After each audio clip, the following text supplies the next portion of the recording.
After a year without any major releases from the MCU, the franchise seems to have returned with vengeance this year. We have not even completed half of this year, and are already amidst the third TV show from Marvel Studios, Loki. In this series, Tom Hiddleston reprises his role of Loki. Although Loki died in Avengers Infinity War after being choked by Thanos, this series follows the adventures of the Loki who has escaped in 2012 with the Space Stone in Avengers Endgame. Loki is currently a prisoner taken in by the Time Variance Authority, which is an organization that monitors the multiverse and prevents actions that may lead to changes in the past and future. They are also responsible for eliminating timelines that are too dangerous to exist. The second episode of this series dropped in fresh and we cannot wait to break it down for you. But before we go ahead, do not forget to like this video and subscribe to our channel. The second episode of the show, that has been titled The Variant, has Loki teaming up with the TVA to hunt down the other Loki variant. The episode begins in Oshkosh, Wisconsin in the year 1985, where a squad of TVA agents has just arrived at a Renaissance fair wherein they plan to hunt and track down the mysterious variant. The team's leader, C-20, by this time gets possessed and takes out her entire squad only to get knocked out and abducted. The unseen variant, however, is able to grab some reset charges on their way through the time door. Soon we are reunited with the titular hero Loki, who by now has traded his jumpsuit for the bland office attire.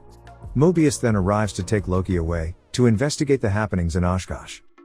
Now you might be thinking that the TVA on one hand prevents people from time traveling but is also constantly traveling time. Let us explain. The TVA can freely travel anywhere around the multiverse and on the timeline majorly because they do not exist on it at all and look after the same from a place that is not on the timeline.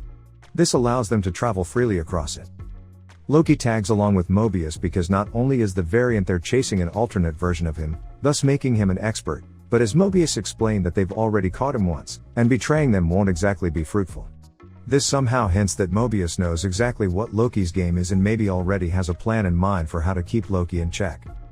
The squad led by Hunter B-15 arrives at the Renaissance Fair, where it takes place a little explanation very crucial to the timeline of the story. 1. Why they don't travel back in time to before the incident. Apparently Nexus events destabilize the time flow. And 2. A reset charge, which trims the affected radius of a branch timeline, allowing time to heal all its wounds. At the site where C-20 attacks her squad, no clues are available as to what happened, though Loki stalls there for a while, which shall be discussed later. Next, we see Mobius in a meeting with Ravonna Renslayer wherein he explains how Loki would actually help them track down the variant Loki. However, Ravonna seems unimpressed and warns him that the Timekeepers are monitoring this case closely, and this is Loki's final chance. Now we know, that is a threat that Mobius includes while putting Loki to work. Loki's got a theory as to where the variant might be hiding, thanks to the flash of inspiration caused by reading about the Ragnarok event which destroyed Asgard. Any changes they make to the timeline do not get registered with the TVA because of the destruction that follows. However, he tries out his theory by taking a trip to pre-volcano Pompeii, wherein Mobius and Loki utilize another clue. A pack of gum which the variant left behind in 1549 France, is a brand from mid-21st century America. They thus are able to come up with a likely apocalyptic event to target as a hurricane that's set to destroy a Walmart-esque superstore in Alabama circa 2050. Thus, Loki, Mobius, and a squad led by Hunter B-15 arrive on scene, in hopes to find the variant. Honestly, the quiet acceptance of a forthcoming disaster, set to kill those gathered together inside the warehouse in hopes of safe haven, is one of the most frightening elements of not just this particular episode, but 2021 television in general. The team soon split up, to search the store for any sign of the variant. The sign they get was a game changer. It caught Hunter off guard. The variant started playing their possessing game by jumping from an innocuous shopper into Hunter's body. However, soon the variant is on the move to other bodies, as they meet our Loki, a scuff ensures, which then escalates to combat, though stalling was happening, again. In another part of the store, we see Mobius and his team find C-20, who is no more brainwashed. Admits, she revealed to the variant who kidnapped her how to find the Timekeepers. And now the big reveal, one of the major reasons we have been using gender-neutral pronouns to refer to the variant. This particular version of Loki who finally emerges out from the shadows, pulling back their cloak, is not a man but a woman.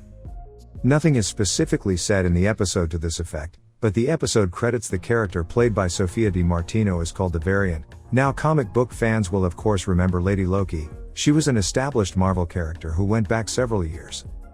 Also, the comic fans would remember that she used to swipe reset charges.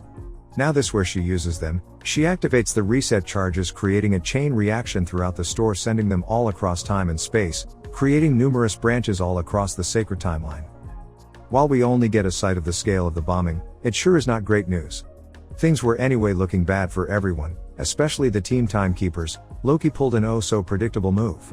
When Lady Loki opens a time door to exit, Loki follows her through the door, leaving everyone else behind.